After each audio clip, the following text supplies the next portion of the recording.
So this is not a good day unless we ride up here and find different.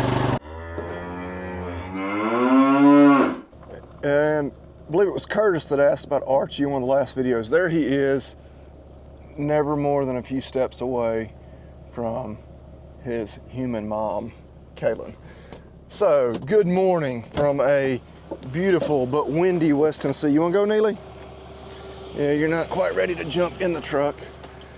But yes, a windy, kind of more wild weather in the forecast. Wednesday morning, trying to get some chores done. Let's get to it.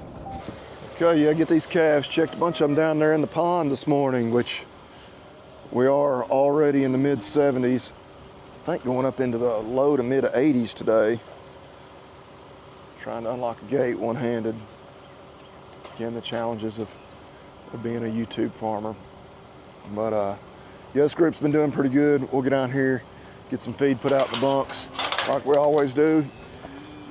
Try to get a head count on everybody. Or waiting on a few stragglers to come up out of this pasture here.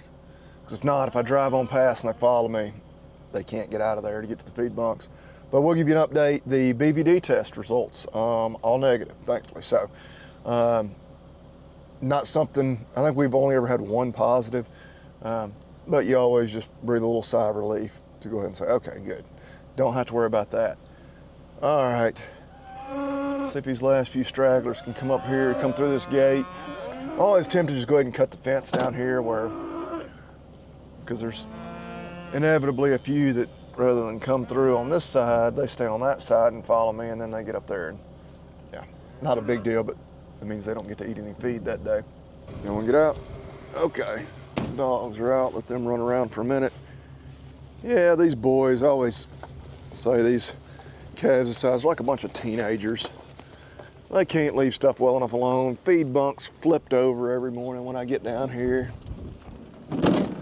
Always a couple of minute process. I found if I keep the bunks lined up in a somewhat, organized fashion, makes it a lot easier to count them whenever they're all crowded around and eating. So, try to fix y'all's mess. That one over there, actually maybe weather appropriate to talk about when we had the tornado 2 years ago, just a day or two from 2 years ago. It had flipped over that bunk and slung it into the feed bin. Actually, had a few little spots been up on the feed bin too. So it's in a little bit of rough shape. It's busted. Little feed always ends up underneath it, so they tend to almost always flip this one over. Probably begs the question, why don't I just quit using that one? Bring one of those that we just bought down here. Hey, probably a good point. All right, let's get them fed.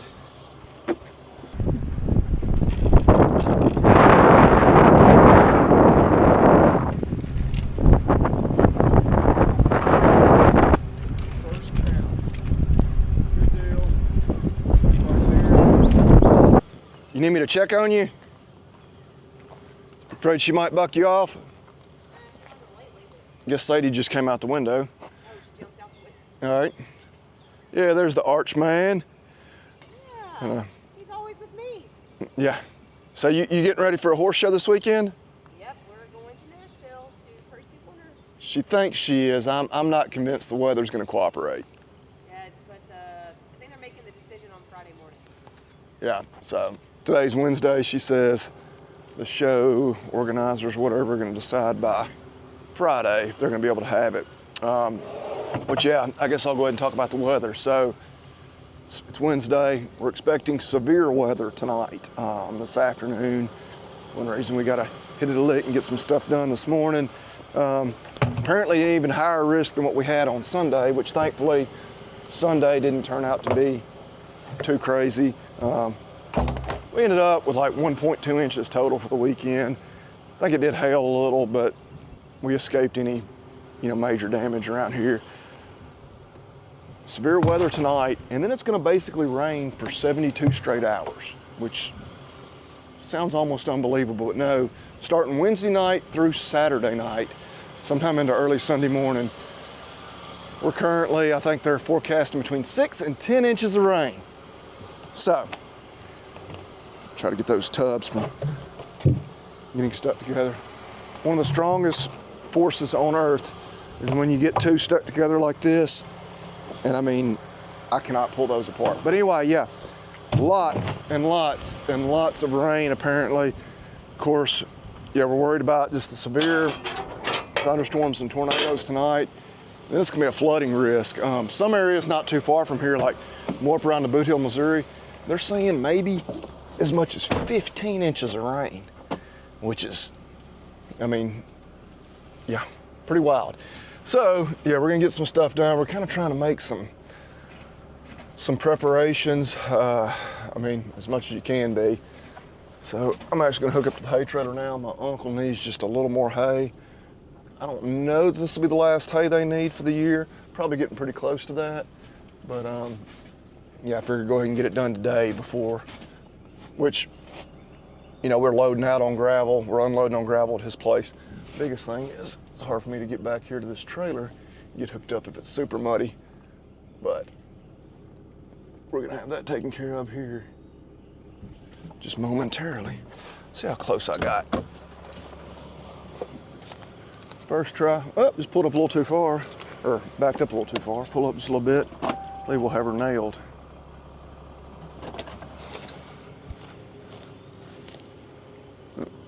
About 3 more inches. Hold on, Neely, I'm getting in and out. Let's see if that does the trick. Yeah, she ought to go on there now.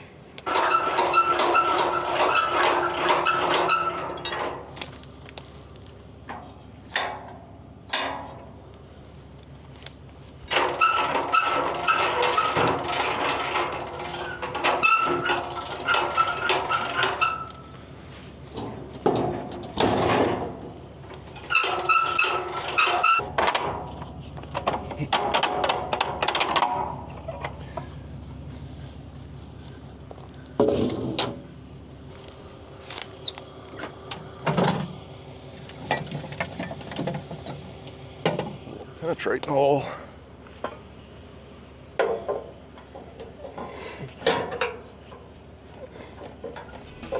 More specifically.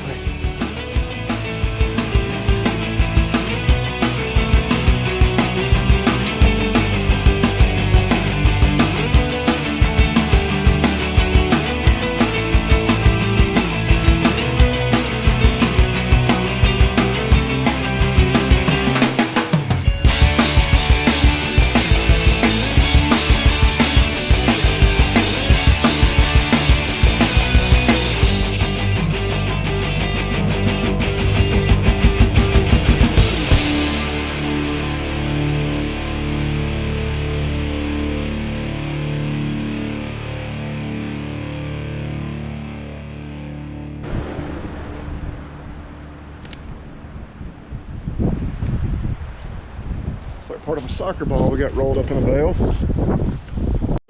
All right, back here at home in the creek bottom, checking on these cows.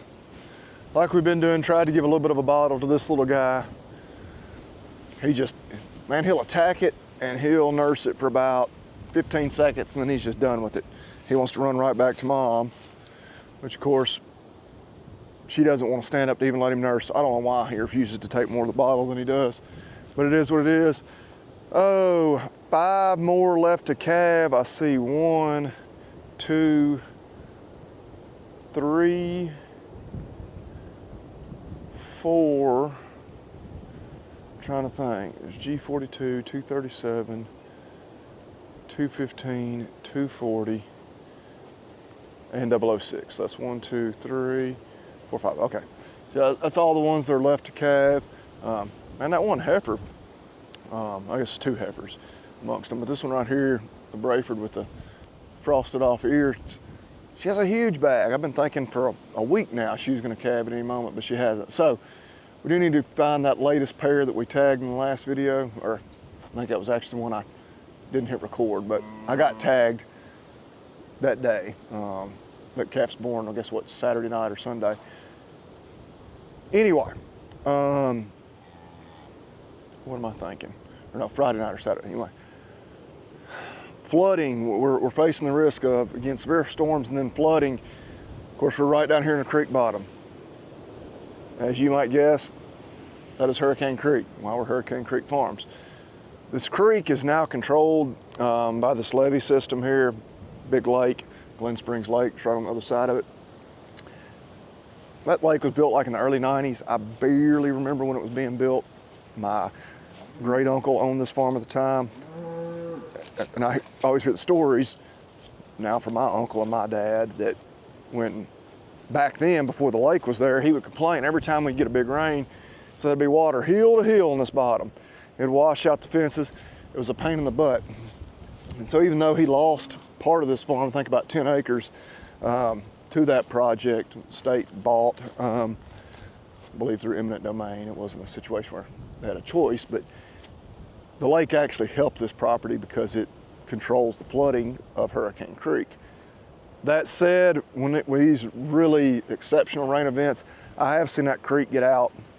I know once, maybe twice in the 15 years since we've been here, this would absolutely be a rain event that could do that again. There's plenty of high ground. You know, if the creek does get out just a little bit, you know, and there's standing water out here, that's not, you know, life-threatening or devastating to the cows. They can get over here on these ridges on either side. I just hope, because we do have some young calves, we have some that could calve during these storms, that the cows don't try to cross the creek with them. Surely to goodness they'll be smarter than that. That's always dangerous to count on. But we also don't really have anywhere good to move them because our pastures over more on the hill ground are where they were all winter, so there's no grass to be grazed there right now, or the pasture where the horses were all winter, so a little more grazing in there, but not much.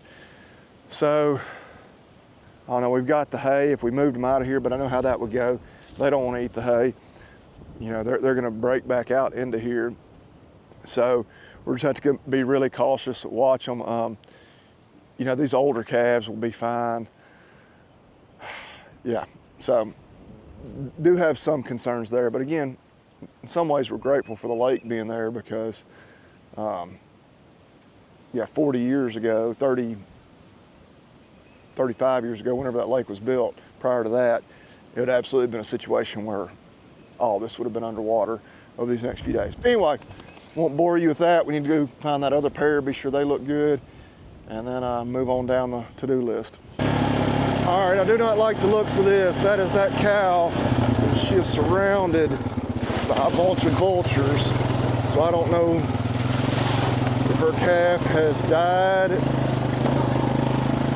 That's definitely what it's looking like. So this is not a good day unless we ride up here and find different. That's right where she was with that calf yesterday. Everything seemed fine. But yeah, looking like we've probably got a dead calf. So this is what I expected when I saw the buzzards right here. Calf is dead. Mom obviously not wanting to leave it.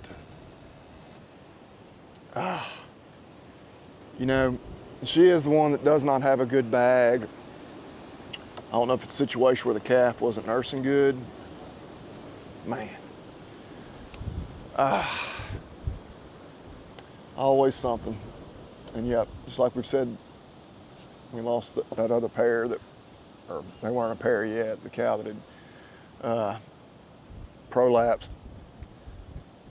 It's doubly painful,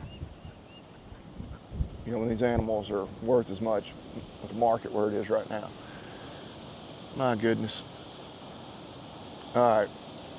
Yeah, I'll spare y'all the visual of a dead calf that vultures have been eating on, but okay. Yes, triply heartbreaking when you see Mom right there refusing to leave it.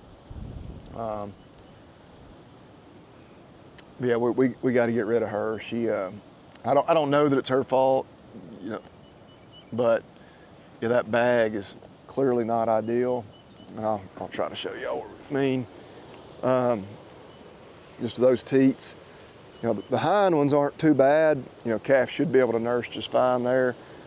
But, you know, I have to wonder if it's more than just a coincidence that the cow with the bag like that lost what was a very healthy calf. Okay, all right, well, we got other stuff we need to do. Nothing we can do here. Well, we got a couple of rolls of hay. You may be wondering, why are you putting out hay? Well, this is some of the outside stored hay. Some that had a few more weeds in it, wasn't, you know, kind of premium quality to begin with. And, you know, we're expecting flooding rains over these next few days. I think they're expecting us to get like 3 or 4 inches in the next like 24 hours. But again, I won't bore you with all those details. But we got this ditch that runs behind the house, you know, through this drain,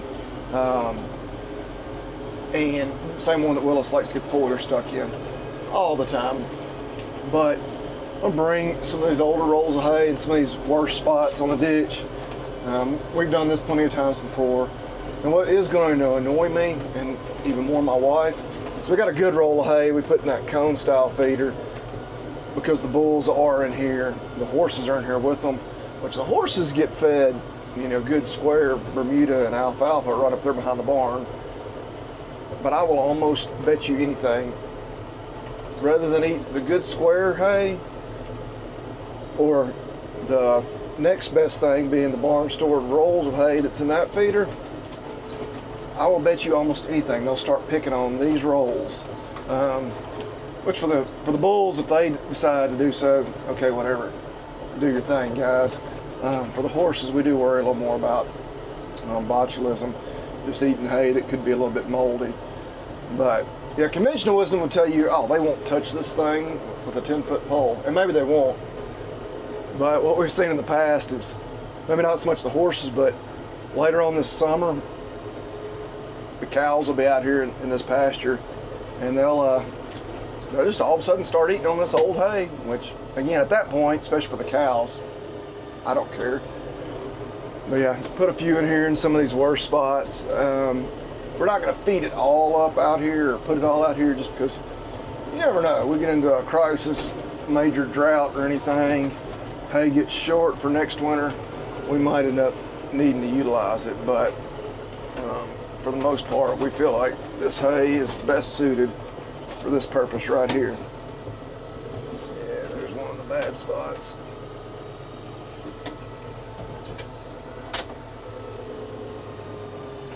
Yeah, this ditch, Dad did a lot of work on it with a dozer several years ago, but it's starting to get kind of washed out pretty bad in a few spots again. Okay, it's too cute for me not to film, and of course, now it's gone. Neely was having a blast chasing that butterfly. I don't know if you can see the butterfly, but she was jumping and like twisting and nearly flipping in the air trying to get it, trying her best. But of course the butterfly got away. But it was pretty cute for about 15 seconds or so there. All right, 2 more rolls out here. I might stop at that point. I mean, well, the hay's not going anywhere. The ditch isn't going anywhere. Just don't want it to get any bigger. We can always put out the rest of that later on. In reality, we could put all that outside stored hay over here, but not quite yet. Like I say, if we have a normal year, we should end up putting up plenty of hay and not needing any more. But yeah, that's a big if. Well, does anybody need any eggs? Seem to have found where the hens have been laying. We got the chickens. About half of them lay in the house. Other half do not. And yeah, I knew they had been laying over here in different spots, but I was moving some of this hay, actually, for what I'm going to talk about next, and what I'm a little bit annoyed about. And yeah, there's what, 2, 4, 6, 8, 10, 12, 14, about 16 eggs there. Might ought to float test those and be sure they're all still good. But yeah, I'm hanging around and kind of annoyed. So we got our mineral right there. We actually ordered a ton of mineral. It's going to be delivered today. Old Dominion Freight or whatever is delivering it. They called me on Monday, wanted to deliver it yesterday, and I said, well, can we wait till Wednesday? They said, yeah, that'd be even better. I said, perfect. So between 10 and 2, they'll call you 30 minutes ahead of time. Which I said, well, let's make it an hour ahead of time just to be sure, because I've been running around doing stuff all day. Well, it's now 1 o'clock. I've not heard from them.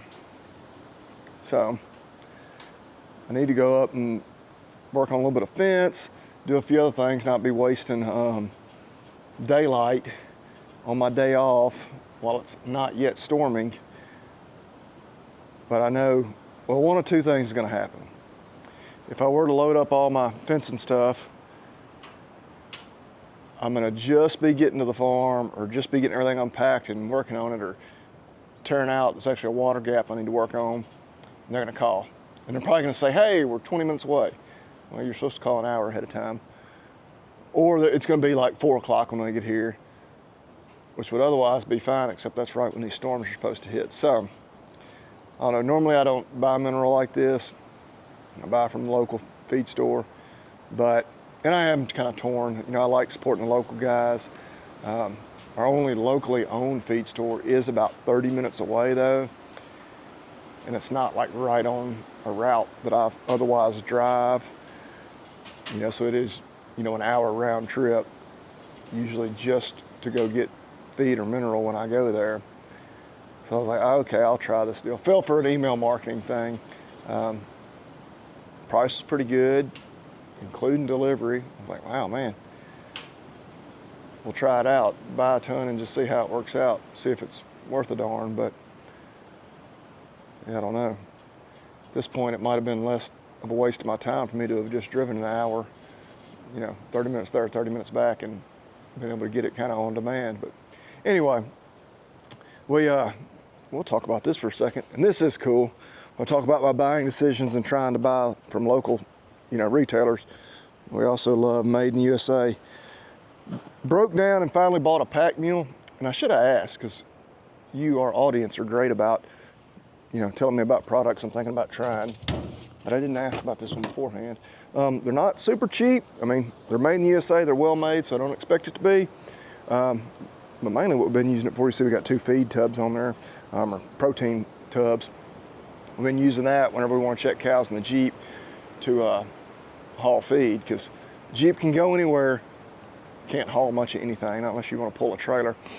It worked out so good, or so far so good, but I was going to do the same thing. I was going to load up my fencing stuff on here, head up there and use it to fence off of, because that spot we're going to work on, I can drive right up to it with the Jeep. You know, I don't have to hook the truck up to the trailer, put the side by side on the trailer, and all that sort of thing. But yeah, if they go ahead and get here with that mineral, I'd have time to go tackle that. But anyway, probably the coolest thing about the pack mule, it has this kind of patented, they call it the stable lock, the bolt that runs through the receiver to secure it. This thing has 0 wobble to it. And you can actually buy that system to put in any of your just regular receiver hitches that you're just using with you know, your regular hitch or whatever, to take that wobble and play out of it. But yeah, so far so good. It does sit a little low, and it kind of has to allow you to still open the back hatch on the Jeep. And so you got to be careful on some kind of real uneven ground. But yeah, you see a normal hitch, you know, just with a regular pin, it has a lot of play in there. So even if you don't need a pack mule, that stable lock system you can buy to use in any receiver hitch to take that play out of it. Anyway, not sponsored or anything, but just a cool product. It's working out well for us so far, and it's made in USA. Well, apparently all I needed to do was get on camera and complain, because yeah, no sooner than I clicked the camera off, truck driver called me. He should be here just within the next few minutes with that pallet of mineral. But yeah, I was going to show you kind of, for those that have never seen this, probably most of you haven't, kind of our driveway, which is, at this point, it's, I guess, technically not even really our driveway, it's just a county road, but we do live at the dead end of a 1-lane road, which I'll admit is really nice. We are very secluded, have good neighbors, but we can't see them. There are lots of folks can take a leak off their back porch. I can actually take a leak off my front porch too if I want to. But yeah, it's kind of this turn right here that any kind of a big truck, there's a pretty big drop off there. It's a little bit tight, especially with these trees on the sides. We've gotten big trucks in and out of there. You know, we used to have grain, corn, soybeans, even had wheat crop down there in the creek bottoms before we went full-blown grazing. So he could probably do it, but we're not going to ask him to. I told him I'd just meet him up here at the road, get this pallet of mineral off there, and he can be on his way.